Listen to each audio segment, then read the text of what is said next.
बेटी गे पायले पाहेरा मगिया मात जइहा गे। बेटी गे पायले पाहेरा बगिया मात जइहा गे। बेटी गे बगिया में दूल्हा हासे करा खेलत हो न गे। बेटी गे बगिया में दूल्हा हासे करा खेलत हो न गे। बेटी गे पायले पाहेरा बगिया माता जइहा गे। बेटी गे पायले पाहेरा बगिया माता जइहा गे।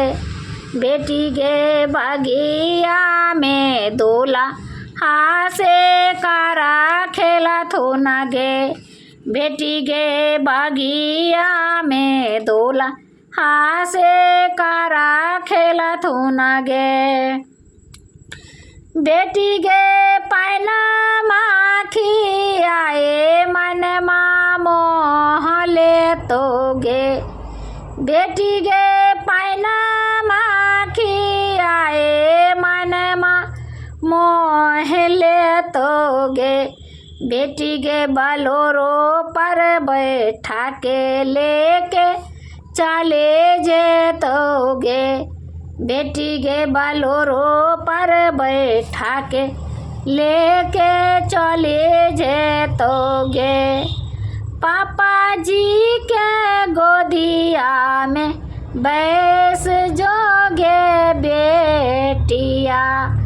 पापा जी के गोदिया में बैस जोगे बेटिया। मम्मी जी के गोदिया में बैस जोगे बेटिया।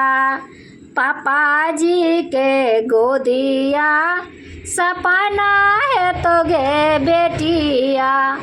पापा जी के गोदी या सपना है तो गे बेटिया। बेटी गे कंगना पहेरा बगिया माता जइहा गे। बेटी गे कंगना पहेरा बगिया माता जइहा गे। बेटी गे बगिया में दूल्हा हासे करा खेलत हो न गे।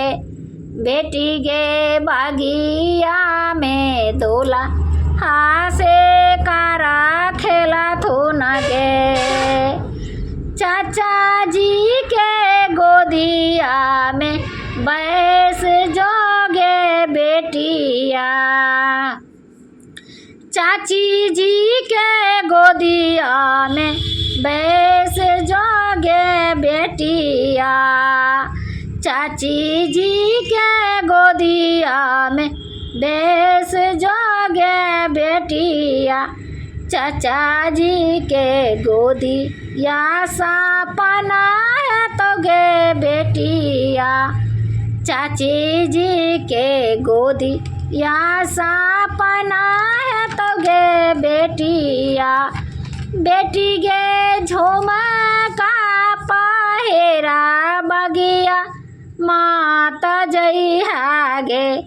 बेटी गे झुमका पहेरा बगिया माता जइहा गे।